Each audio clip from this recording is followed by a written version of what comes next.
السلام عليكم ورحمة الله وبركاته. نحمده ونستعينه ونستغفره ونؤمن به ونتوكل عليه ونعوذ بالله من شرور أنفسنا ومن سيئات أعمالنا. من يهد الله فلا مضل له ومن يضلله فلا هادي له، وأشهد أن لا إله إلا الله وحده لا شريك له، وأشهد أن سيدنا وحبيبنا محمدا عبده ورسوله الذي أرسله بالحق بشيرا ونذيرا وداعيا إلى الله بإذنه وسراجا منيرا.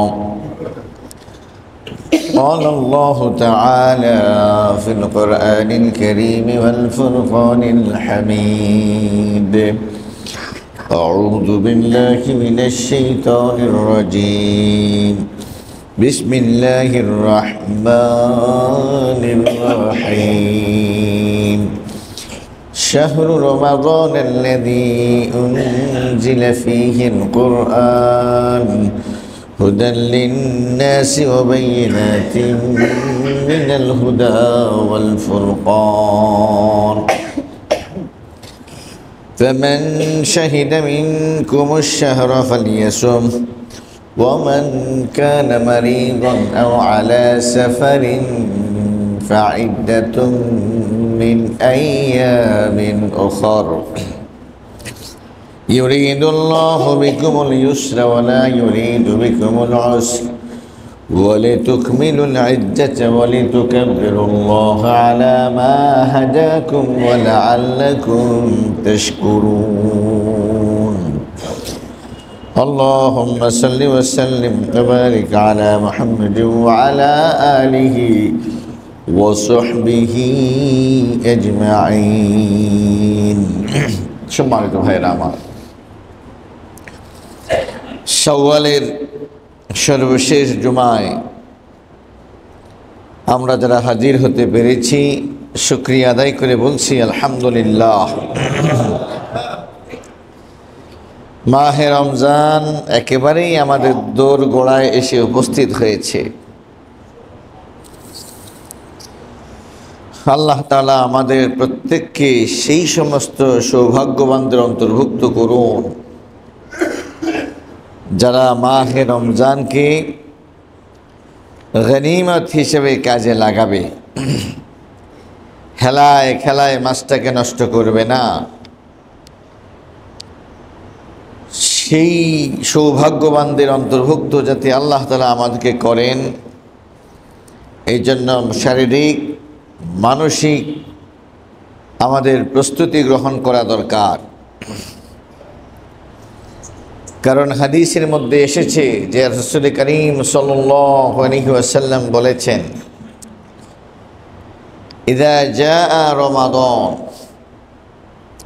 ফুতিহাত আবওয়াবুল জান্নাহ। রমজান মাস যখন এসে যায় জান্নাতের দরজাসমূহ খুলে দেয়া হয়। এরপরে কি করা হয়? ওয়া গুল্লিকাত আবওয়াবুন নার। জাহান্নামের দরজাগুলোকে বন্ধ করে দেয়া হয়। ওয়া সুফিদাতিশ শায়াতিন। আর শয়তানগুলোকে শৃঙ্খলাবদ্ধ করে দেয়া হয়। বুখারী এবং মুসলিম শরীফের হাদিস। তার মানে হলো নেক কাজের এক অবারিত সুযোগ আল্লাহ তাআলার পক্ষ থেকেও করে দেয়া হয়।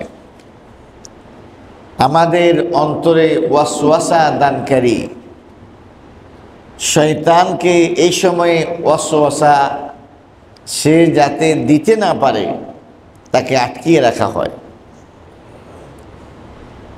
আমরা মূলত দুই ধরনের শয়তানের কারণে আল্লাহ তাআলার কাজ করতে গিয়ে বাধাপ্রাপ্ত হই। একটা হলো জিন শয়তান যে আমাদের অন্তরের মধ্যে ওয়াসওয়াসা দেয়। এই ওয়াসওয়াসা দেয়া ছাড়া আর কিছু সে করতে পারে না। মানে একটা সত্যকে মিথ্যা, মিথ্যাকে সত্য, অসুন্দরকে সুন্দর করে, হারামকে হালাল করে সে দূর থেকে একটা ম্যাজিক, জাদুর মতো সে আমাদের সামনে একটা মরিচিকে আমাদের সামনে পেশ করে। আলো নয়, এটা আলেয়া, মানে জেনুইন না, এটা এক ধরনের মরিচিকা সে আমাদের সামনে পেশ করে, আর এতে আমরা আকৃষ্ট হই।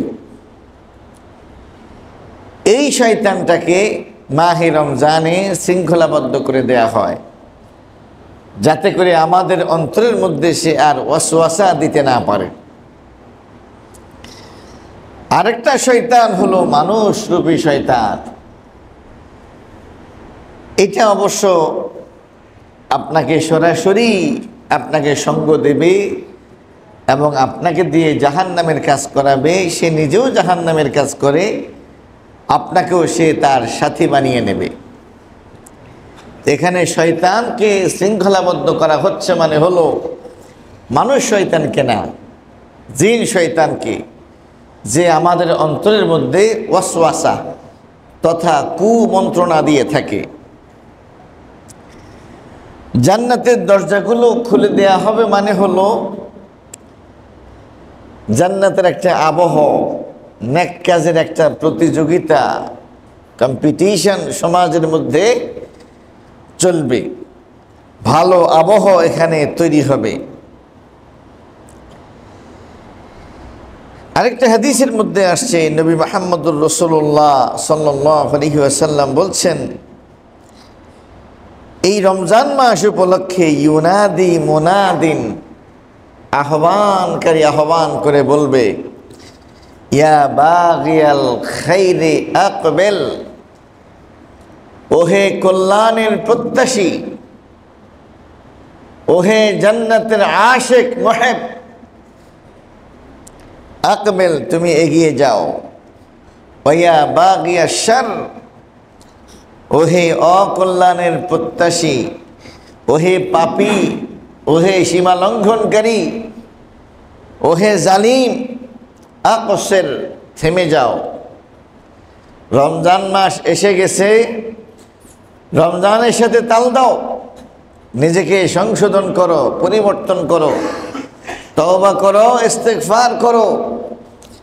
আল্লাহ তাআলা তোমাদের জন্য ক্ষমা করার দরজাকে ওপেন করে দিয়েছেন রমজানের উসিলায়। ওয়ালিল্লাহি উতাকাউ মিনান নার ওয়া যালিকা কুল্লু লাইলা। এই রমজান মাসকে কেন্দ্র করে আল্লাহ তাআলা হাজার হাজার, লক্ষ লক্ষ, কোটি কোটি বনি আদম যারা পাপী, সীমা লঙ্ঘনকারী, অন্যায়কারী, তাদেরকে তিনি জাহান্নাম থেকে মুক্ত করে দেবেন। আর এই ঘোষণাটা রমজানের প্রতি রাত দেয়া হয়, প্রতি রাত্রে দেয়া হয়। এই যে মাহে রমজান, পবিত্র মাহে রমজান, এটা আমাদের জন্য অপেক্ষা করতেছে। আগামী 2-1 দিন পরেই আমরা এটার মুখোমুখি হতে যাচ্ছি। সম্মানিত ভাইরা আমার, রাসূল করিম সাল্লাল্লাহু আলাইহি ওয়াসাল্লাম বলেছেন, ইন্না উমরাহ ফি রমাদান তা'দিলু হাজ্জাহ। রমজান মাসে একটা উমরা, এটা একটা হজের সওয়াব রাখে। হজের মাধ্যমে একজন মানুষ টোটালি নিষ্পাপ হয়ে যায়। 3টা কারণে হাদিসের মধ্যে আসছে মানুষ কমপ্লিটলি নিষ্কলুষ হয়ে যায়, শিশু বাচ্চার মতো মাসুম হয়ে যায়। একটা হলো ইসলাম গ্রহণ, একটা কি ইসলাম গ্রহণের দ্বারা জীবনের সমস্ত গুনাহ মুছে যায়। আরেকটা হলো হিজরতের মাধ্যমে। কিসের মাধ্যমে? মক্কা থেকে মদিনায় যারা হিজরত করেছেন, এই উসিলায় সবার জীবনের সমস্ত গুনাহকে মাফ করে দেয়া হয়েছে। এখন হিজরত তো আর এখন আমাদের সমাজের মধ্যে সেটা নেই, নবীজিও নেই। প্রয়োজন যদি হয় কখনো হিজরত করা, সেটা ভিন্ন বিষয়। কিন্তু নবীজির সময় তিনি বলছেন, যারাই মুসলিম হয়েছ কেউই তোমরা মক্কায় থাকবা না, আমি চলে যাচ্ছি মদিনায়, তোমরা যে যার মতো করে যখন পরে মদিনায় চলে আসো। সারা জীবনের জন্যই তারা মক্কা ছেড়ে মদিনায় চলে গেছেন, কখনোই তারা জানতেন না আবার কখনো তারা ব্যাক করবেন। তো সেই আহ্বান তো আর করার মতো সুযোগ কখনো হয়তোবা হবে না। হিজরতের মাধ্যমে জীবনের সমস্ত গুনাহ মাফ হয়। আরেকটা হলো হজ্জের মাধ্যমে। কিসের মাধ্যমে? হজ। রাসূল করিম সাল্লাল্লাহু আলাইহি ওয়াসাল্লাম বলছেন, কেউ যদি আল্লাহ তাআলার সন্তুষ্টির জন্য হজ করে, সে যখন দেশে ফিরে আসে তার অবস্থা হয় সদ্য প্রসূত নবজাতক সন্তানের মতো, যার কোনো গুনাহ নাই। ওই হাজি ওই রকম নিষ্পাপ নিষ্কলুষ হয়ে যায়। এখন রমজান মাসে কেউ যদি উমরা করে, তাহলে সে যেন হজই করলো। কি করলো? হজই করলো। এই মর্যাদা আল্লাহ তাআলা তাকে দান করবেন, সুবহানাল্লাহ।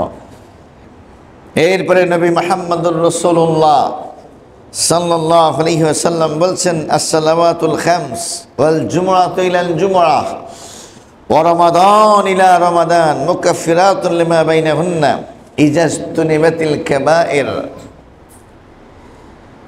পাপ আমরা জানি দু প্রকার, একটা হলো কবিরা, একটা হলো সগীরা। একটা হলো বড় পাপ, একটা হলো ছোট পাপ। যেমন আমরা যখন কাপড় ধুই, একটা হলো নরমালি ঘামের কারণে, ধুলাবালির কারণে এমনি ময়লাযুক্ত হয়েছে জামা কাপড়, নরমাল সাবান দিলেই মূলত এটা পরিষ্কার হয়ে যায়, অতটা এটা নিয়ে কষ্ট করতে হয় না। তো অনুরূপভাবে সগীরা গুনাহগুলো যেই সমস্ত কারণে মাফ হয়, তার মধ্যে একটা হলো 5 ওয়াক্ত নামাজ। 5 ওয়াক্ত নামাজ কেউ যদি পড়ে, সেই যেন প্রতিদিন 5 বার নদীতে গোসল করে, হাদিসে আসছে। এরপরে কেউ যদি উমরা করে, 10 বছর আগে উমরা করলো, আবার 20 বছর পরে উমরা করলো, এই যে মাঝখানে 30টা বছর তার দ্বারা যেই সমস্ত সগীরা গুনাহ হয়েছে, 2 উমরায়ের মাঝখানের গুনাহসমূহকে আল্লাহ তাআলা মাফ করে দেবেন। অনুরূপ আরেকটা হলো মাহে রমাদান। গত রমজানের রোজা রেখেছেন, এই রমজানের রোজা রাখবেন, মাঝখানের সগীরা গুনাহসমূহকে আল্লাহ তাআলা মাফ করে দেবেন। তবে কন্ডিশন হলো কবিরা গুনাহ মাঝখানে করা যাবে না। কি করা যাবে না?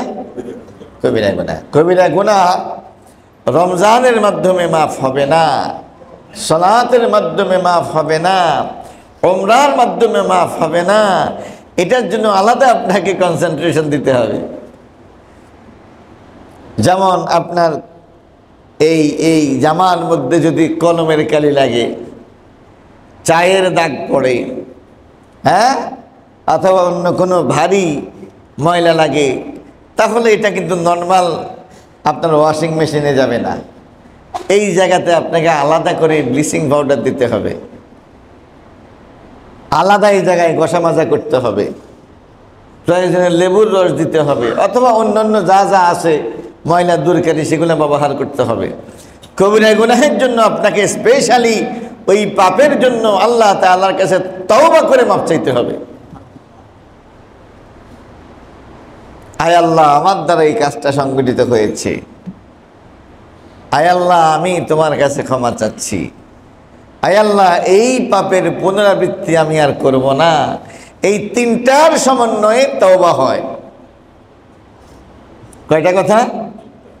1 নাম্বার হলো পাপের স্বীকৃতি, 2 নাম্বার হলো কৃত পাপের জন্য আল্লাহ তাআলার কাছে মাফ চাওয়া, 3 নাম্বার হলো এই কাজ পরবর্তীতে না করার জন্য সিদ্ধান্ত গ্রহণ করা। এইটা হলো ওই সমস্ত কবিরা গুনাহ যেগুলো আল্লাহ তাআলার সাথে সম্পৃক্ত। যেমন সালাত, যেমন সিয়াম, এই জাতীয়, যেমন হজ, যেগুলো আল্লাহ তাআলার সাথে জড়িত। কিন্তু যেই সমস্ত কবিরা গুনাহ বান্দার সাথে জড়িত, আপনি বান্দাকে ধোঁকা দিয়েছেন, তাকে আপনি প্রতারিত করেছেন, তার উপরে জুলুম করেছেন, তার সম্পদ অন্যায়ভাবে আপনার মধ্যে নিয়ে এসেছেন, তাহলে এই তিনটার পাশাপাশি আরও একটা যোগ হবে, সেটা হলো বান্দার কাছ থেকে ব্যাপারটাকে সংশোধন করে নিতে হবে। এবার তাকে ফেরত দিয়ে হোক, মাপ চাইয়া হোক, যেভাবেই হোক তার কাছ থেকে ক্ষমা নিতে হবে। এটা হলো চতুর্থটা, যদি সেটা বান্দার সাথে সম্পৃক্ত হয়ে থাকে।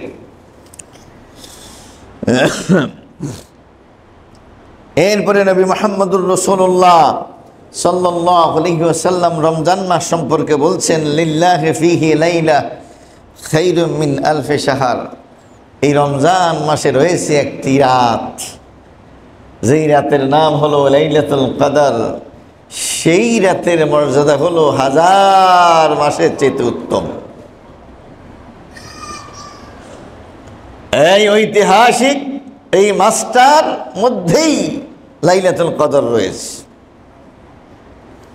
নবী মুহাম্মদুর রাসূলুল্লাহ সাল্লাল্লাহু আলাইহি ওয়াসাল্লাম বলছেন, মান হুরিমাহা ফাকাদ হুরিমাল খাইর কুল্লাহ। এই মাহে রমজানের এই লাইলাতুল কদরে যে ব্যক্তি আল্লাহ তাআলার রহমত থেকে, দয়া থেকে, ক্ষমা থেকে বঞ্চিত হবে, তার চাইতে বড় দুর্ভাগা, কপাল পোড়া আল্লাহ সৃষ্টির মধ্যে আর নাই। কারণ আল্লাহ তাআলা নিজেই আসছেন এগিয়ে, যাও তোমার সমস্ত সমস্যার সমাধান করার জন্য আমি আল্লাহ নিজেই আসছি। যত বড় তুমি পাপই করো না কেন, আজকে রাতটা হলো ক্ষমার রাত, আমি তোমাকে ক্ষমা করে দেব। এই জন্য এই মাসটাও, এই রাতটাও কিন্তু এই মাসের মধ্যেই রয়েছে। নবী মুহাম্মদুর রাসূলুল্লাহ সাল্লাল্লাহু আলাইহি ওয়াসাল্লাম রমজান মাস সম্পর্কে আরো বলছেন, রাগিবা আনফু রাজুল যুকিতু ইনদাহ। ওই ব্যক্তির নাসিকা ধুলায় মলিন হোক, যার নিকটে আমি মুহাম্মদের নাম উচ্চারিত হয়েছে, ফালাম ইউসাল্লি আলাইয়া, দুর্ভাগা, কপাল পোড়া সে আমার জন্য একটু দোয়া করলো না। আমার জন্য কি করলো না? আমার উপরে দুরূদ পড়লো না। আমি তার কত উপকার করেছি, আমার উসিলায় সে ঈমান শিখেছে, ইসলাম শিখেছে, আল্লাহর দ্বীন শিখেছে, সে অন্ধকার থেকে আলোর সন্ধান পেয়েছে, জাহান্নাম থেকে জান্নাতের রাস্তা শিখেছে। আমি মুহাম্মদের উসিলায় আমার নাম তার সামনে উচ্চারিত হলো, সে আমার জন্য দোয়া করলো না। সে বলল না আল্লাহুম্মা সাল্লি আলা মুহাম্মদ, সে বলল না সাল্লাল্লাহু আলাইহি ওয়াসাল্লাম।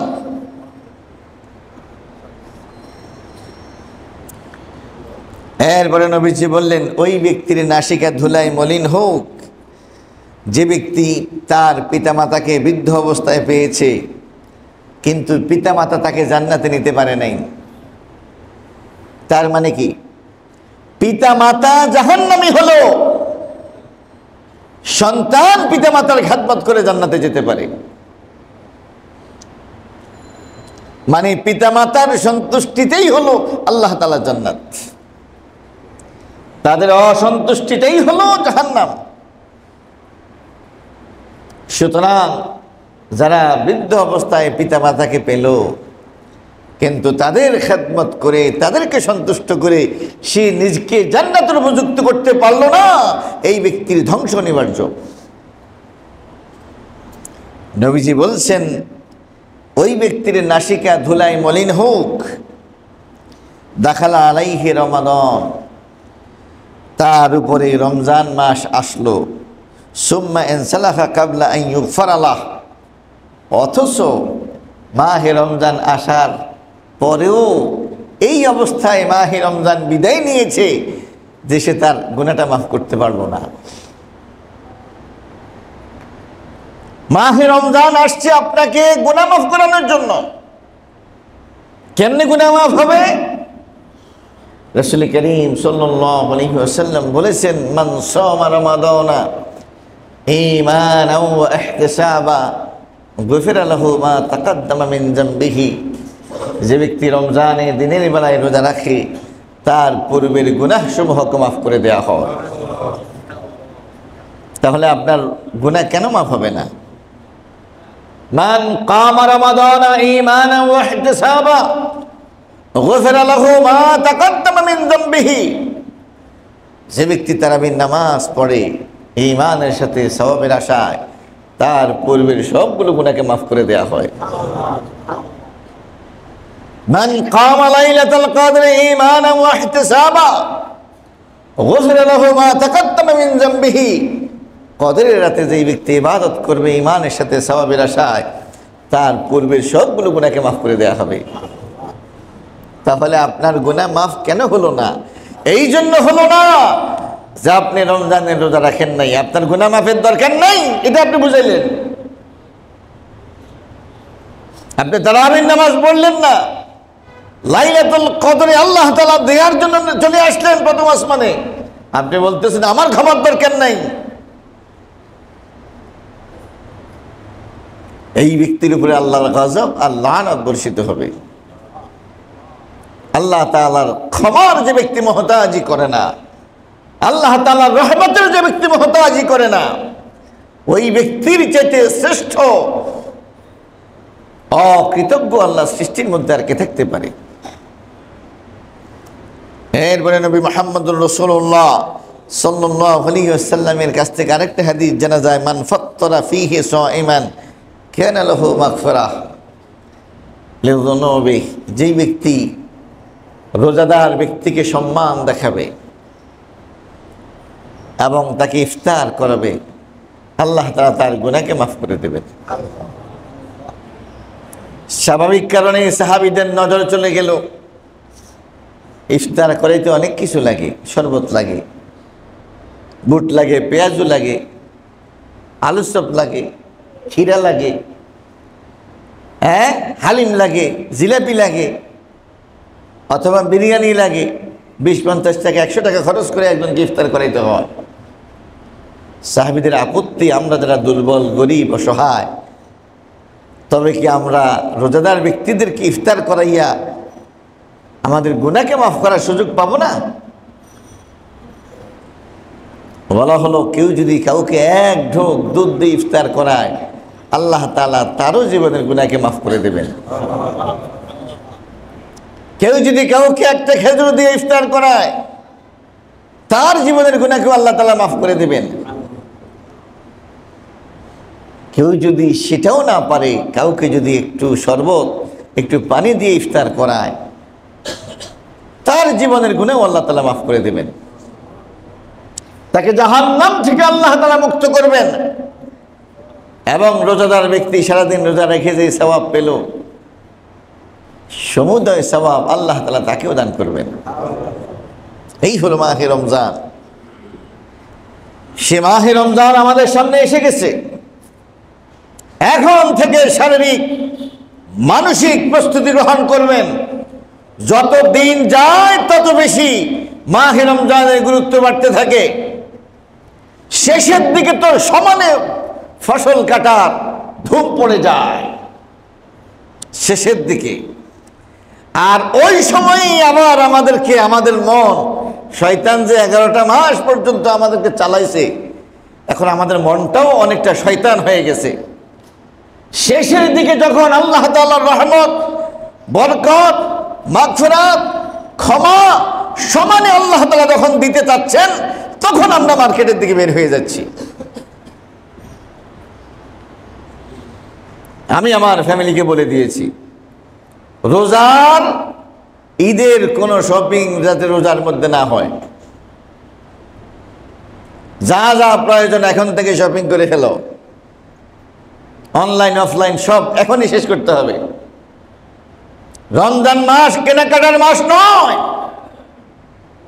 এটা আনন্দ ফুর্তি করার মাস নয়, রাত জেগে জেগে শপিং করার মাস নয়। শেষ 10 দিনের মর্যাদা তো আর কি বলবো, সেখানে লাইলাতুল কদর পাওয়া যাচ্ছে। এক একটা দিনের মর্যাদা 1000 মাসের চেয়ে বেশি। আর ওই সময়ে আমরা সব বাদ দিয়া শপিং দিকে চলে যাচ্ছি। খবরদার, মহামূল্যবান সময়কে নষ্ট করার চেষ্টা করবেন না। ইমাম ইব্রাহিম আন-নাখঈ বলছেন, মাহে রমজানে কেউ যদি একবার সুবহানাল্লাহ বলে, অন্য মাসে 1000 বার বলার চাইতেও রমজানে একবার বলার মর্যাদা বেশি।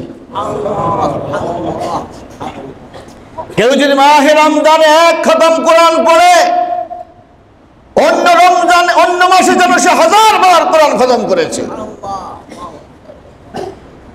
মাহে রমজানে কেউ যদি 1000 টাকা দান করে, অন্য মাসে সে যেন লক্ষ টাকা আল্লাহ তাআলার রাস্তায় দান করেছে। মাহে রমজানের একটা সেজদা অন্য মাসে 1000 সেজদার চেয়ে শ্রেষ্ঠ, ইমাম ইব্রাহিম আন-নাখঈ বলেছেন। সে মাহে রমজান রাস্তায় কাটানোর জন্য আসে নাই, শপিং করার জন্য আসে নাই,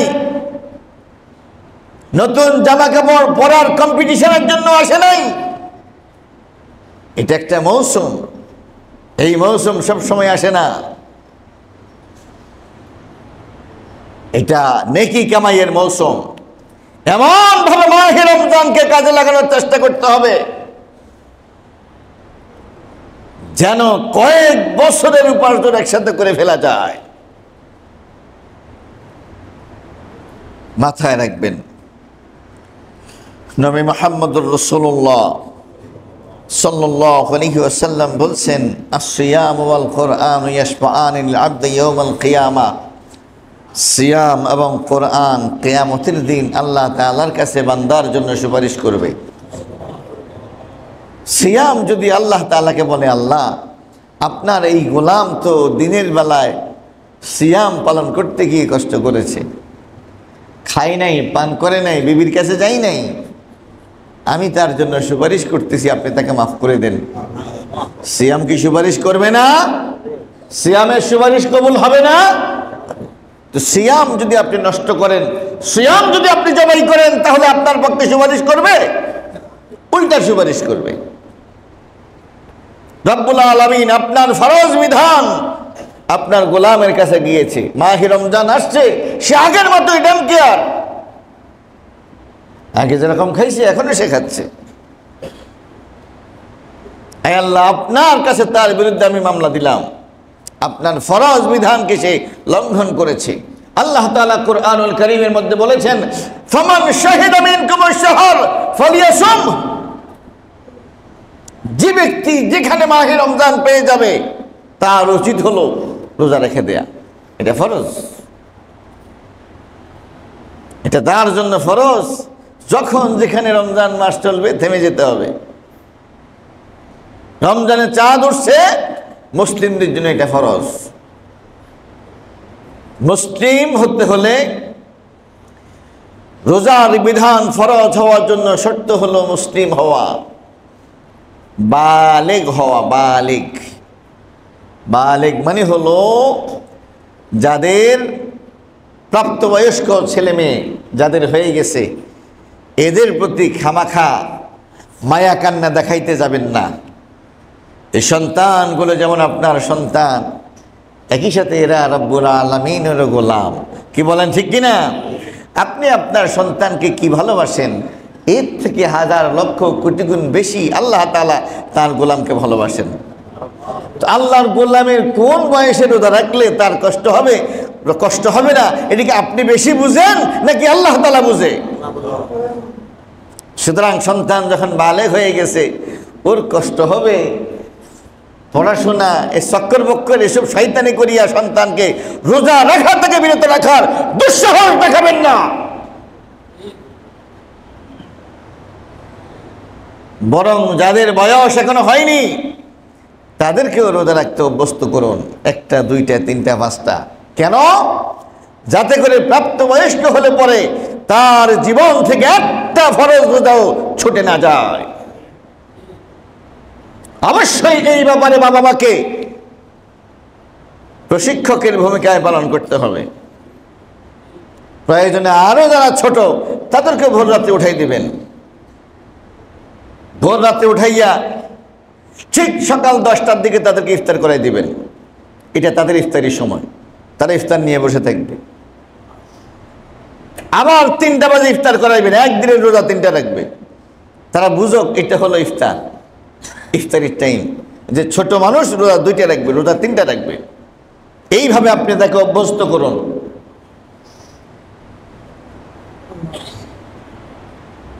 আর যারা অবশ্যই প্রাপ্তবয়স্ক হয়ে গেছে তাদের ব্যাপারে কোনরূপ খামোকা রহম দেখানোর চেষ্টা করবেন না। আল্লাহ তাআলার এরকম রাগের মুখোমুখি দাঁড়ানোর চেষ্টা করবেন না।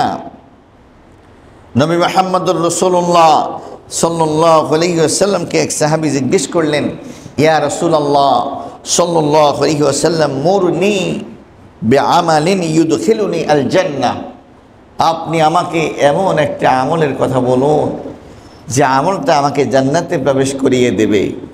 নবী মুহাম্মদুর রাসূলুল্লাহ সাল্লাল্লাহু আলাইহি ওয়াসাল্লাম বলেন, আলাইকা বিস-সাওম, আলাইকা, তোমার উপরে কর্তব্য হলো সিয়াম পালন করা, আর এতেই আল্লাহ তাআলা সন্তুষ্ট হয়ে তোমাকে জান্নাত দিয়ে দিবেন। ফাইন্নাহু লা ইদলা লাহ, কারণ সিয়ামের চাইতে এরকম মর্যাদা সম্পন্ন কোনো আমল আর নাই। সুম্মা আতাইতুহু আস-সানিয়া, সাহাবী বলছেন এরপরে আমি আরেকবার নবীজির কাছে গেলাম, গিয়ে বললাম যে আপনি আমাকে বলুন তো দেখি এমন কোনো আমলের কথা যা আমাকে জান্নাতে প্রবেশ করিয়ে দিবে। সেকেন্ড টাইম নবীজি আমাকে এটাই বললেন, আলাইকা বিস-সিয়াম, তুমি সিয়ামকে আঁকড়ে ধরো, সিয়ামকে আঁকড়ে ধরো, কারণ এটার সমপর্যায়ের কোনো আমল আর নেই। সম্মানিত ভাইরা আমার, নবী মুহাম্মদুর রাসূলুল্লাহ সাল্লাল্লাহু আলাইহি ওয়াসাল্লাম বলছেন, লিস-সাইমি লা দাওয়াতুন, প্রত্যেক রোজাদার ব্যক্তির জন্য এরকম দোয়া আছে, দোয়া লা তুরাদ্দু, যেই দোয়া ফিরানো হয় না। এটা একটা সৌভাগ্যের ব্যাপার। রোজা 29টা হোক আর 30টা হোক, প্রত্যেক রোজার জন্য আল্লাহ তাআলা কম্পালসারি আপনার একটা দোয়া কবুল করবেনই, কোনো সন্দেহ নেই। দোয়াটা করবেন কখন? সারাদিনে যে কোনো সময় দোয়া করবেন, কোনো সমস্যা নেই। হ্যাঁ, বিশেষ করে ইফতারের সময়কে বেশি গুরুত্ব দিবেন, যে আল্লাহ আমার দোয়াটা কবুল হয়েছে কিনা। শেষের দিকে আইসা আবারও আমি এটা চাইতেছি, যেটা সারাদিন চাইছেন ওটা আবার চান।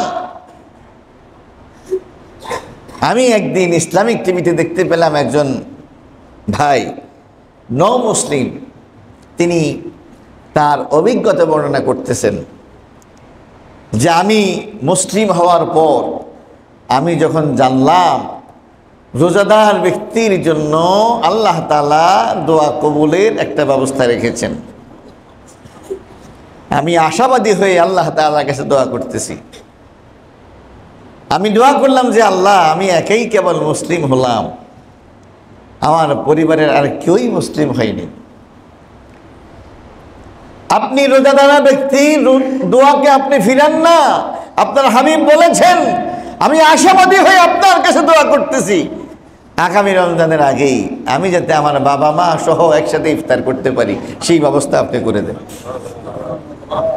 সে নিজেই বলতেছে আগামী রমজানের আগেই আল্লাহ তাআলা আমার পরিবারের সদস্যদেরকে মুসলিম বানিয়ে দিয়েছেন। সুতরাং মাহে রমজানকে কেন্দ্র করে, এই সিয়ামের মাসকে কেন্দ্র করে আমরা অনেক অনেক বেশি দৌড়ায় নিজেকে শামিল করার চেষ্টা করব। কথা বুঝে আসছে? দোয়ার মধ্যে তো দুনিয়া চাইবেন, দুনিয়া চাওয়া তো নিষেধ নাই, কিন্তু দুর্ভাগ্য হলো আমাদের অনেকের, আমরা শুধু দুনিয়াই চাই। হ্যাঁ, আল্লাহ তাআলা কোরআনুল কারীমের মধ্যে বলছেন, কিছু মানুষ আছে যারা বলে রব্বানা আতিনা ফিদ দুনিয়া, মানে আমাকে ডাক্তার বানান, আমার মেয়েকে সম্পদশালী বড় লোক একটা জামাই দেন, হ্যাঁ আমার ছেলেকে আপনি ইঞ্জিনিয়ার বানাই দেন, তারপরে আমার ব্যবসার সাফল্য দান করেন, আমাকে সুন্দরী রূপসী গুণবতী স্ত্রী দান করেন। মানে শুধু দুনিয়া, শুধু দুনিয়া, শুধু দুনিয়া। মাথায় রাখবেন, দুনিয়া যেহেতু ক্ষণস্থায়ী, এর সম্পদও কিন্তু ক্ষণস্থায়ী। দুনিয়া ক্ষণস্থায়ী, এর সম্পদও ক্ষণস্থায়ী। আমাকে একটা হাই রাইজ বিল্ডিংয়ের মালিক বানাই দেন, ধরুন আল্লাহ বানাই দিলেন, তো আপনি যেই কয়দিন বিল্ডিংয়ের মালিক আপনি ততদিন। দুনিয়া চাইতে নিষেধ করছি না, বাবার জন্য দোয়া করবেন, মায়ের জন্য দোয়া করবেন, ভাই বোনদের জন্য দোয়া করবেন, সন্তানদের জন্য দোয়া করবেন, ভাগিনা ভাগ্নিদের জন্য দোয়া করবেন, জীবিত মৃত সবার জন্য দোয়া করবেন। বিশেষ করে নিজের মাগফিরাত, নিজের ক্ষমার জন্য এবং জান্নাতের জন্য আল্লাহ তাআলার কাছে দোয়া করবেন। কারণ আল্লাহ তাআলা যদি আপনাকে মাফ করে দেন, তাহলে আর আপনার কোনো কিছু চাওয়ার দরকার হবে না, সমস্ত প্রয়োজন আপনার অটোমেটিক আল্লাহ তাআলা পূরণ করে দেবেন। আমাদের চাহিদাগুলো পূরণ হওয়ার পেছনে বাধা হলো আমাদের পাপ, আমাদের সীমা লঙ্ঘন, আমাদের জুলুম। তো আল্লাহ তাআলা যদি মাফ করে দেন, তাহলে আপনার সমস্ত চাহিদা অটোমেটিক্যালি পূর্ণ হতে থাকবে। এই জন্য মাহে রমজানকে আমরা দোয়ার মাস হিসেবে কাজে লাগাবো। কিসের মাস হিসেবে? দোয়ার মাস হিসেবে কাজে লাগাবো। সম্মানিত ভাইরা আমার, নবী মুহাম্মদুর রাসূলুল্লাহ সাল্লাল্লাহু আলাইহি ওয়াসাল্লাম বলছেন, কুল্লু আমাল ইবনে আদম ইউদাফুল হাসানাতু বিআশরি আমসালিহা ইলা 700 দাইফ। যত আমল আছে সবগুলো আমলের প্রতিদানের একটা সীমা আছে।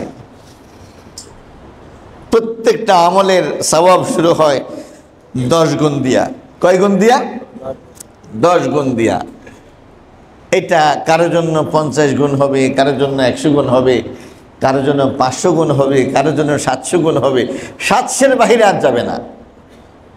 প্রত্যেকটা আমল সবচেয়ে কম হলো 10 গুণ, উপর হলো 700 গুণ। কিন্তু আল্লাহ তাআলা বলছেন ইল্লাস সাওম, রোজার ব্যাপারটা এরকম কোনো সংখ্যার সাথে সীমাবদ্ধ নয়। এটা 10 আর 700, 7,000, 7 লক্ষ, 7 কোটির সাথে সীমাবদ্ধ নয়। as-sawmu li, as-sawmu li। রোজা বান্দা আমার জন্য রাখে। রোজা বান্দা কার জন্য রাখে? ওয়া আনা আজজি বিহি, আমি নিজেই তাকে পুরস্কৃত করব। সুবহানাল্লাহ। যতক্ষণ সে সন্তুষ্ট না হয় ততক্ষণ আমি তাকে দিতেই থাকবো। সুবহানাল্লাহ। এটা আমার জন্য রাখে। তার মানে কি? নামাজ কার জন্য রাখি আমরা? হজ কার জন্য করি? যাকাত কার জন্য করি? কিন্তু কোন আমলকে বলা হয় নাই এটা আল্লাহর জন্য। একমাত্র রোজাকে বলা হয়েছে এটা আমার জন্য। এর কারণ হলো সমস্ত আমলের মধ্যে রিয়ার একটা সম্ভাবনা থাকে। কিসের? রিয়ার একটা সম্ভাবনা থাকে। রিয়া মানে হলো দেখানো, শো, দেখানো, শোয়িং করা। জুমার নামাজ তো একা একা পড়তে পারবেন না, জুমাতে এসেই পড়তে হবে। জামাতে নামাজ জামাতে এসেই পড়তে হয়। হজ তো করতে হয় সবার সাথে। 9 জিলহজ তারিখে সবাইকে আরাফার ময়দানে থাকতে হবে, রাতের বেলায় মুজদালিফায় থাকতে হবে, এটা লুকানোর কোনো সুযোগ নেই। যাকাত এমন একটা বিধান, কেউ জানুক আর না জানুক, যাকে দিচ্ছেন সে তো জানে কি যে এই লোকটা দান করেছে। কিন্তু সিয়ামের ব্যাপারটা হলো এমন একটা ব্যাপার, আপনি আজকে রোজাদার কি না এটা কেউ জানবে না। কেউ জানবে না। কে জানে? আপনি জানেন আর আপনার আল্লাহ জানে। একটু পানি যদি আপনি ওযু করতে গিয়ে খেয়ে ফেলেন, এই জন্য আল্লাহ তাআলা বলতেছেন, বান্দা আমার প্রতি তার আস্থার যদি সামান্য পরিমাণ ঘাটতি থাকতো, তার পক্ষে সিয়াম পালন করা সম্ভব হতো না। এই চর্চাটা সে লম্বা টাইম করতেছে, কোথাও 12 ঘন্টা, কোথাও 16 ঘন্টা, কোথাও 18 ঘন্টা, কোথাও 22 ঘন্টা। হ্যাঁ, এই জন্য বলা হয়েছে as-siyamu li, এটা আমার জন্য করা হয়। এটার পুরস্কার কোনো ফেরেশতা দেবে না, আমি আল্লাহ নিজেই দেব। সুবহানাল্লাহ। অথবা এটাকে যদি এইভাবে পড়া হয়, ও আনা উজজা বিহি, মানে আমি আল্লাহ নিজেই তার প্রতিদান। সুবহানাল্লাহ। আমি আল্লাহ নিজেই তার প্রতিদান। সুবহানাল্লাহ। মাল্লাহুল মাওলা ফালাহুল কুল, মাওলা হয়ে যাবেন যার সব হয়ে যাবে তার। সুবহানাল্লাহ। হাদিসের মধ্যে আসছে নবী মুহাম্মদুর রাসূলুল্লাহ সাল্লাল্লাহু আলাইহি ওয়াসাল্লাম বলছেন, ওয়ালা খালুফু ফামিস সাইমি আতয়াবু ইনদাল্লাহ মির রিহিল মিস্ক। রোজাদার ব্যক্তি রোজা রাখার কারণে তার মুখের মধ্যে যে দুর্গন্ধ তৈরি হয়, এটা আল্লাহ তাআলার কাছে মিস্কের চাইতে বেশি সুগন্ধযুক্ত। তাহলে স্বয়ং রোজাদার ব্যক্তির শান আর মান কীরকম একটু চিন্তা করে দেখুন। সম্মানিত ভাইরা আমার, আসুন মাহে রমজান আমাদের দোরগোড়ায়, এখন থেকেই শারীরিক মানসিকভাবে আমরা প্রস্তুতি গ্রহণ করি এবং অন্যান্য সমস্ত কাজকর্ম যা আছে সব কিছু গুটাই ফেলার চেষ্টা করি। দিনের বেলায় রোজা, রাতের বেলায় তারাবির নামাজ। কথা বুঝে আসছে? ঠান্ডা মাথায় নামাজ পড়বেন। ওই যে মুরগির ঠোকর দিতে যাবেন না, যে ওই মসজিদে চল, ওখানে গেলে আধা ঘন্টার মধ্যে 20 টাকা বেত শহর শেষ। কি না, খতম তারাবি পড়া শর্ত নয়। আল্লাহ তাআলা বেশি আমল চান না, আল্লাহ তাআলা সুন্দর আমল চান। আল্লাযী খালাকাল মাউতা ওয়াল হায়াতা লিয়াবলুয়াকুম আইয়ুকুম আহসানু আমালা। আল্লাহ বলেন নাই আইয়ুকুম আহসানু আমালা, তোমাদের মধ্যে কে বেশি সেজদা দিছে এটা তিনি দেখতে চান না, বরং দেখতে চান কার সেজদাটা বেশি সুন্দর হয়েছে। কি নবীজি সাল্লাল্লাহু আলাইহি ওয়াসাল্লাম রমজানে 8 রাকাত নামাজের কথা আসছে। হযরত আয়েশা বলছেন, এই 8 রাকাতের সৌন্দর্য সম্পর্কে আর এটা কতটা লম্বা হয়েছে এই প্রশ্ন করতে যেও না। এত সুন্দর, এত সুন্দর, এত সুন্দর নামাজে যতক্ষণ দাঁড়িয়ে থাকতেন ততক্ষণ তিনি রুকুতেই থাকতেন, যতক্ষণ রুকুতে থাকতেন ততক্ষণ আবার সেজদায় যাওয়ার আগে দাঁড়িয়ে থাকতেন, যখন সেজদায় থাকতেন ততক্ষণ 2 সেজদার মাঝখানে বসে থাকতেন। উনার 2 রাকাত নামাজে চলে যেত প্রায় 1.5 ঘন্টা। কথা কি বুঝে আসছে? কি পরিমাণ সময় আপনি আল্লাহ তাআলা তাকে দান করেছেন সেটা হলো বিবেচ্য বিষয়। তাড়াহুড়া করবেন না, হাবেজ সাহেবের উপরে প্রভাব সৃষ্টি করবেন না। হাবেজ সাহেব দেরি হয়ে যাচ্ছে, কি না, খবরদার। হাবেজ সাহেবদেরকে স্বাধীনভাবে সুন্দর মতে সালাত আদায় করতে দেন। ঠান্ডা মাথায় 20 রাকাত নামাজ পড়ুন। কতক্ষণ সময় লাগে? সর্বোচ্চ 2 ঘন্টা সময় লাগে, তাই না? সুন্দর মতো রুকুগুলো হবে, তারপর তাসবিহগুলো হবে, সেজদাগুলো হবে। ফরজ নামাজের রুকু সেজদা, তারাবির নামাজের রুকু সেজদা সেম হবে, বেশ কম করার দরকার নেই। তাড়াহুড়ার কি আছে এখানে? আমরা তো এখানে আসছি কিছু নেওয়ার জন্য।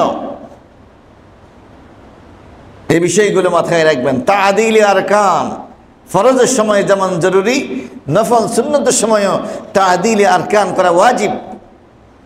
অঙ্গ প্রত্যঙ্গগুলো এবং আরকানগুলোর মধ্যে যে স্থিরতা, যে ধীরতা, এটা কিন্তু সকল অবস্থায় জরুরি। কথা বুঝে আসছে? আসুন আল্লাহ তাআলা আমাদের প্রত্যেককে মাহে রমজানকে যথাযথ গুরুত্ব দিয়ে আদায় করা তৌফিক দান করুন। আমিন। ওয়া আখিরু দাওয়ানা আলহামদুলিল্লাহি রাব্বিল আলামিন।